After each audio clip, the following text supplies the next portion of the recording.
Núcleo de Estudos Anarquistas Rizoma Queiroz. Henry David Thoreau. Andar a pé. De 1817 a 1862. Tradução: Sarmento de Beires e José Duarte. Andar a pé. Desejo dizer uma palavra em nome da natureza, em nome da liberdade absoluta, em nome da amplidão que contrastam com a liberdade e a cultura das cidades, no sentido de considerar o homem como um habitante da natureza, ou parte e parcela dela, e não como um elemento da sociedade. Desejo fazer uma exposição vasta e, se puder, a farei enfática, pois existem muitíssimos campeões da civilização, não só o ministro e as congregações das escolas, mas todos vós a tomarei em consideração.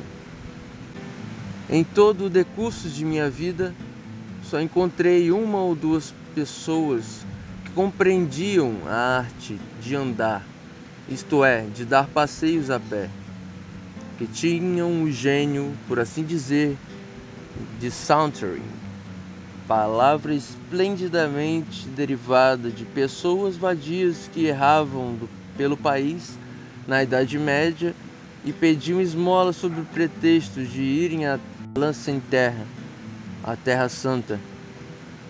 Até as crianças exclamarem: lá vai um Sante Terra, um Saunterer, um da Terra Santa.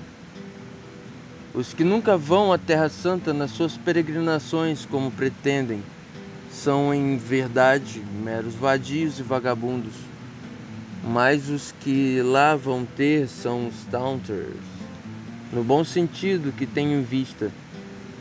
É certo que alguns derivariam a palavra de sans terre, sem terra ou pátria, o que, portanto, no bom sentido significará não tendo pátria determinada, mas igualmente tendo sua pátria em toda parte. Pois esse é o segredo do vitorioso sauntering. Os que se deixam permanecer em casa, quietos, sempre, podem ser os maiores errantes de todos. Mas o saunterer, no bom sentido, não é mais errante do que o rio sinuoso, cujo propósito contínuo é encontrar o caminho mais curto para o mar. Prefiro a primeira como sendo a derivação mais provável, pois toda caminhada é uma espécie de cruzada que nos foi pregada por algum Pedro, o eremita, para avançarmos, reconquistarmos a Terra Santa das mãos dos infiéis. É exato que não passamos de cruzados acovardados, inclusive os andarilhos odiernos, que não perseveram e nunca terminam suas empresas. Nossas expedições não passam de giros e regressamos à noitinha para o pé da velha lareira, da qual nos apartáramos. Metade da jornada é para trilhar os caminhos já percorridos. Devíamos, andando menos, percorrer maior distância e talvez no espírito imortal da aventura nunca mais regressarmos, preparados para devolver os nossos corações embalsamados como relíquias aos nossos desolados domínios. Se estáis pronto para deixar pai e mãe, irmão e irmã, esposa e filho, e amigos, e a nunca mais vê-los, se haveis saldado vossas dívidas, feito vosso testamento, deixado em ordem os negócios e se sois um homem livre, então estáis pronto para uma caminhada. Para reportar-me a minha experiência própria, Meu companheiro e eu, pois que às vezes tenho companheiro, nos divertíamos em nos imaginar dignitários de uma nova, ou melhor, de uma velha ordem, que não é a dos equestres ou cavaleiros, nem a dos ritters, mas a dos andarilhos, uma classe ainda mais antiga e honorável, espero. O espírito cavaleiriano e heróico que outrora pertenceu ao cavaleiro parece residir agora no andarilho, ou dele partilhar. Não o cavaleiro, mas o andarilho errante. É uma espécie de quarto estado, afora a igreja, o estado e o povo. Sentimos que aqui, nas cercanias, quase só nós praticamos esta nobre arte. Muito embora, para usar de franqueza, a maioria dos citadinos, a julgar pelo que afirmaram, gostariam de, como faço, caminhar de vez em quando, mas não podem. Nenhuma fortuna é capaz de comprar os requisitos: lazer, liberdade e independência, que são essenciais nessa profissão. Só decorrem da graça de Deus. Para tornar-se andarilho, é mister uma dispensa direta dos céus. É preciso que pertençais à família dos andarilhos. Ambulatur nascitur non fit. Vários dos meus citadinos, é certo, podem lembrar-se de algumas caminhadas que me descrevem e que fizeram há 10 anos e nas quais tiveram a felicidade de se perderem na floresta, durante apenas meia hora. Mas sei muito bem que se bitolaram sempre na estrada real, apesar do que possam afetar de desejo de pertencer a esta classe de escola. Não há dúvida de que se entusiasmaram por um momento pelas reminiscências atávicas, quando até eles eram habitantes das florestas e contraventores. Quando ele entrou na Floresta Verde, numa manhã jovial, aí ouviu o gorjeio suave dos felizes pássaros cantando. De há muito, disse Robin, aqui estive pela última vez. Detenho-me um pouco para atirar na corça fugitiva. Acho que não posso conservar a saúde e o espírito sem passar no mínimo 4 horas por dia, e o comum é passar mais do que isso. Sauntering pelas matas, colinas e campos, absolutamente isentos de todas as obrigações mundanas. Quando às vezes me recordo de que os mecânicos e os caixeiros permanecem em seus postos não apenas toda a manhã, mas toda a tarde também, muitos dos quais de pernas cruzadas, como se as pernas tivessem sido feitas para sobre elas nos sentarmos, e não para sobre elas ficarmos de pé e caminharmos. Julgo-os merecedores de louvor por não terem todos, de há muito, praticado suicídio. Eu que não posso ficar em casa um único dia que não tenha algum emperro, e quando, às vezes, davam-me escápula para um passeio à última hora, ou seja, às 4 da tarde, hora demasiado tardia para redimir o dia, quando as sombras da noite já começavam a mesclar-se com a luz do dia. Sentia-me como se houvesse cometido um pecado, a cuja expiação devia sujeitar-me, confesso, que me estarrece a capacidade de resistência, para nada falar da insensibilidade moral dos meus vizinhos, que se confinam em lojas e escritórios o dia inteiro, e isso durante semanas, meses e anos, sim, quase seguidos. Não conheço a qualidade do estofo de que são feitos, pregado lá às 3 da tarde, como se fossem 3 horas da madrugada. Bonaparte pode faltar da coragem das 3 horas da madrugada, que nada é diante da coragem que pode sentar-se folgadamente a toda essa hora da tarde, em frente a alguém que se viu toda a manhã matar de fome uma guarnição que nos prende em fortes laços afetivos. Espanta-me o fato de que por essa hora, seja entre as 4 e 5 da tarde, demasiado tardia para os jornais matutinos e muito cedo para os vespertinos, não haja uma explosão generalizada que se faça ouvir de ponta a ponta da rua e que arremessa aos quatro cantos toda uma série de concepções antigas de vida e de manias, de modo que, refrescando-se, o mal possa curar-se. Como podem as mulheres que permanecem em casa muito mais que os homens tolerar tal situação, eu ignoro, mas possuo fundamentos para conjecturar que a maioria não a tolera de modo algum. Quando numa tarde de começo do verão, nos detivemos para bater o pó da barra dos nossos casacos, diante daquelas casas de frontispícios genuinamente dóricos ou góticos, e que sugerem um ar de abandono, o meu companheiro sussurrou que a essas horas os moradores já estariam todos deitados, e então que eu aprecio a beleza e a glória da arquitetura que nunca se recolhe, mas que está sempre do lado de fora, erguida, montando guarda aos que dormem. É certo que o temperamento e, sobretudo, a idade muito influem no assunto. À medida que o homem envelhece, aumenta sua capacidade de levar uma vida sedentária, trabalhando em casa. Torna-se vespertino em seus hábitos, quando vai se aproximando a noite da vida, até que finalmente só sai de casa pouco antes do pôr do sol, e em meia hora dá todas as voltas de que necessita. Mas o andar de que falo eu nada tem que ver com exercício, nem a isso se destina.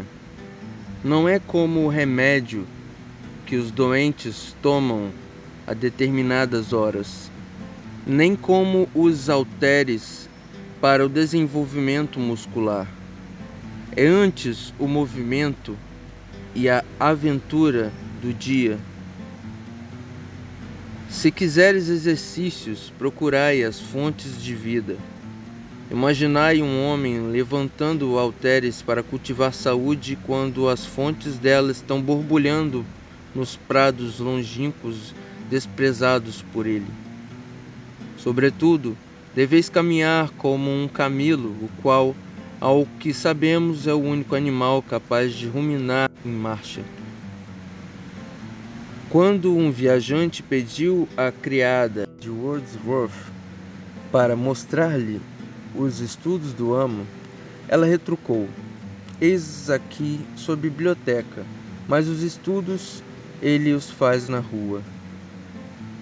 Viver muito ao ar livre, no sol e no vento, não gera de modo algum certa aspereza de caráter, mas sim uma cutícula mais espessa que cobre as mais belas qualidades de nossa natureza, como no rosto e nas mãos, ou como no rigoroso trabalho manual que retira das mãos um pouco da delicadeza de tato.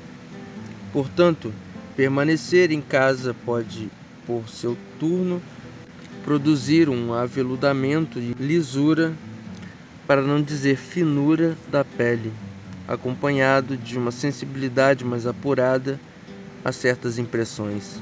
Talvez fôssemos mais suscetíveis a algumas influências importantes para o nosso desenvolvimento intelectual e moral se o sol nos tivesse queimado menos e menos tivesse batido o vento. E com efeito, é conveniente tratar adequadamente a pele grossa e a pele fina, mas parece-me que se trata de uma crosta que se remove com a maior facilidade, que o remédio natural encontra-se na relação que existe entre a noite e o dia, o inverno e o verão, o pensamento e a experiência. Quanto maior a dose diária de luz solar em nossos pensamentos, tanto melhor. As mãos calorosas do operário mais condizem com tecidos finos do respeito próprio e do heroísmo, cujo toque emociona o coração, do que os dedos languidos da ociosidade. É pura sentimentalidade a de quem se deita de dia e se julga alvo, isento do breu e do calor da experiência. Quando andamos, naturalmente vamos aos campos e às florestas, que seria de nós se só andássemos no jardim ou nas avenidas? Até algumas seitas de filósofos sentiram necessidade de fazer vir a si as florestas, já que a elas não podiam ir. Plantavam arvoredos e aleias de plátanos, onde auriam subdiales ambulaciones, em pórticos abertos ao ar. Sem dúvida, de nada vale dirigir para as florestas os nossos passos se eles não nos levam até lá. Fico alarmado quando me acontece caminhar uma milha nas matas apenas corporeamente, sem lá estar em espírito. No meu passeio vespertino, gosto de olvidar inteiramente as ocupações da manhã e minhas obrigações sociais, mas às vezes acontece que não posso me livrar facilmente da cidade. A cabeça se me povoa de pensamentos referentes a algum negócio e o espírito está assim ausente de onde se encontra o corpo. Tenho longe o sentido. Gosto de, nos meus passeios, ter comigo o sentido. Que irei fazer nas florestas se penso noutra coisa estranha às florestas? Condeno-me e não posso evitar um estremecimento quando me acho assim abstraído, mesmo sendo o móvel da abstração o mais nobre, o que de fato às vezes acontece. A minha vizinhança proporciona passeios magníficos e posto que eu a tenha por tantos anos percorrido quase diurnamente e às vezes percorrido vários dias consecutivos, não posso afirmar-te tê-la palmilhado toda. Uma perspectiva inteiramente nova é uma grande aventura, e tal sensação ainda experimento em qualquer tarde. Bastam 2 ou 3 horas de caminhada para que me encontre numa região tão estranha como as que sempre gosto de visitar. Uma simples casa de campo que ainda não se me deparara é às vezes tão notável como os domínios do rei Dahomey. Há realmente uma espécie de harmonia visível entre os limites de um panorama inscrito num círculo de raio de 10 milhas, sejam os limites de uma caminhada à tarde e os 70 anos da vida humana. Nunca vos será completamente conhecido. Atualmente, quase todos os pretensos progressos do homem, tais como a construção de casas e a derribada de florestas e de todas as árvores de grande porte, deformam simplesmente outro panorama e falo cada vez mais inexpressivo e vulgar. Um povo que iniciasse a destruição dos marcos e deixasse intactas as florestas, eu vi os marcos meio queimados, seus tocos perdidos no meio do prado, e certo miserável mundano cuidando dos seus limites como administrador, enquanto que o céu havia baixado até ele, que não percebia a movimentação graciosa dos anjos em torno, mas procurava um velho buraco no meio do paraíso. Encarei novamente e vi-o de pé, em meio de um pau infernal cercado de demônios, e havia encontrado seus limites exatos, 3 pequenas pedras onde haviam fixado uma estaca. Olhando melhor, vi que o príncipe das trevas era o administrador. Sou capaz de andar facilmente 10, 15, 20, qualquer número de milhas, começando da minha porta, sem parar em qualquer casa, sem atravessar uma estrada, exceto nos trechos, que as próprias raposas e doninhas são obrigadas a fazê-lo. Primeiro pelas margens do rio, depois às margens do riacho, depois pelo campo e pelas bordas da floresta. Há milhas quadradas na minha vizinhança completamente desabitadas. No alto de muitas colinas posso ver a civilização e as casas do homem distante. Os fazendeiros e as suas plantações são pouco mais evidentes do que instrumentos agrários e os sulcos por eles produzidos. O homem e seus negócios, a igreja, o Estado, a escola, o comércio, a indústria, a agricultura e até a política, de todos a menos a búlica. Folgo em verificar a insignificância do espaço que ocupam no panorama. A política não passa de um campo estreito, e aquela estrada real que descortina ao longe dá para ela. Às vezes, encaminha o viajor para lá. Se quiser dizer ter ao mundo político, segui a grande estrada. Segui aquele negociante, segui-o bem de perto, e lá chegareis. Tal mundo também possui seu lugar e não ocupa todo o espaço. Dele saio como se saísse de um faval para internar-me numa floresta, nenhuma recordação trazendo. Posso, em meia hora, encaminhar-me para algum setor da superfície da terra onde um homem não resista a permanecer todo um ano, sítio esse impróprio para a política medrar, essa política tão parecida com cinza de charuto.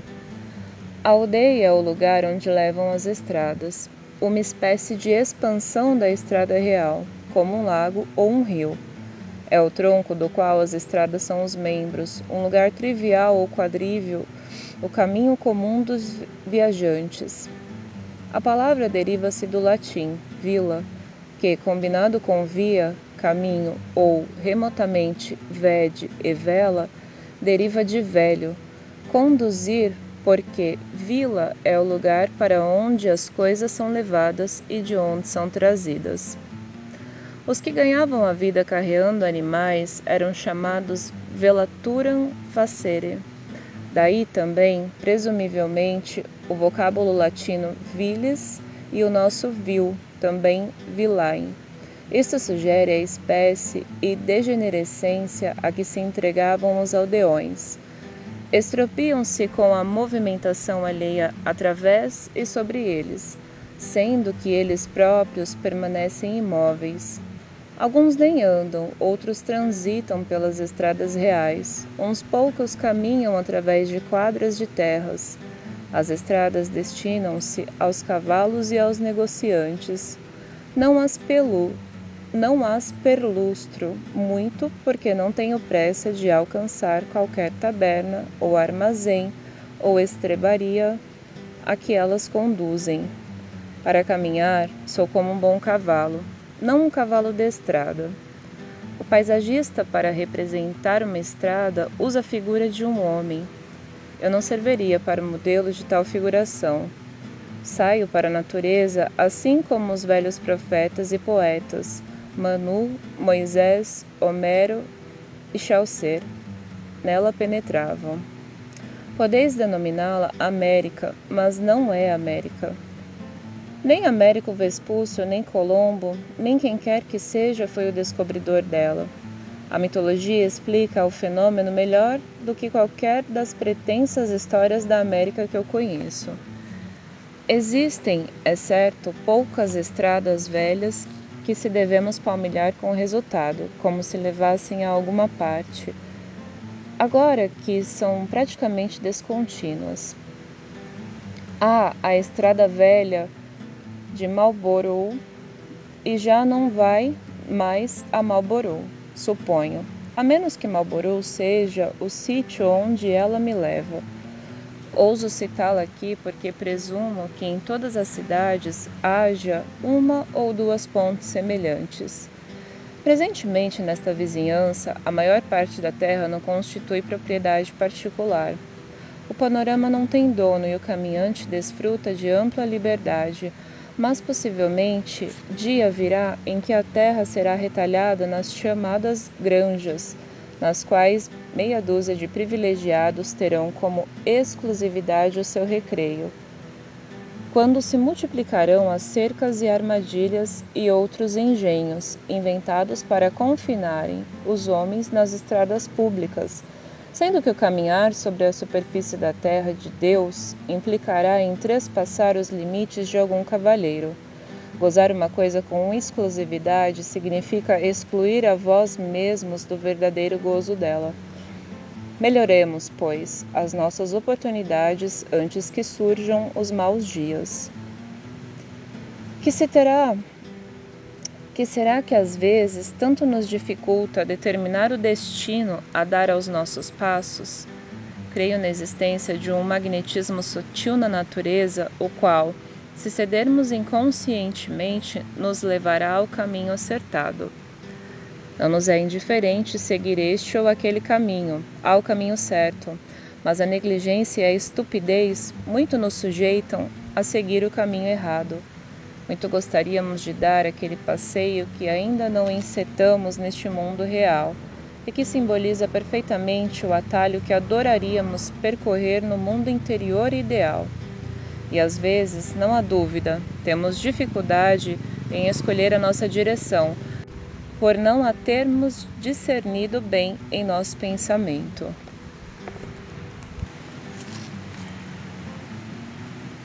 Quando saio de casa para um passeio, ainda indeciso quanto à direção que meus passos deverão tomar, e submeto a decisão ao meu instinto, descubro que, estranho como pareça, final e inexoravelmente, dirijo-me para sudoeste, no sentido de alguma floresta determinada, ou prado, ou campo deserto, ou colina. A agulha da minha bússola é lenta para acertar. Varia alguns graus e nem sempre aponta rigorosamente para o sudoeste. É certo, mas sempre se encontra entre o oeste e o sudoeste. Assim, se me afigura o futuro e a terra parece menos explorada e mais rica daquele lado. O contorno que limitaria os meus passeios não seria um círculo, mas uma parábola, ou antes, como uma daquelas órbitas cometárias que têm sido imaginadas como curvas espirais, abrindo-se, no caso, para o oeste, na qual a minha casa ocupe o lugar do sol. Às vezes, volteio irresoluto durante um quarto de hora, até que me decido pela milésima vez pela caminhada para o sudoeste ou oeste. Para leste só vou forçado, para o oeste vou de boa vontade. Lá nada tenho que fazer, custa-se crer que eu possa encontrar lindos panoramas, amplidão absoluta e liberdade por detrás do horizonte oriente. Não me entusiasma a perspectiva de um passeio até lá, mas creio que a floresta do Oriente Ocidental desdobra-se ininterruptamente para as bandas do sol poente e, de permeio, não existem cidades grandes ou pequenas capazes de turbarem a minha tranquilidade. Deixai-me viver onde me aprouver. Deste lado temos a cidade, do outro o deserto, e cada vez me desprendo mais da cidade para mais pertencer ao deserto.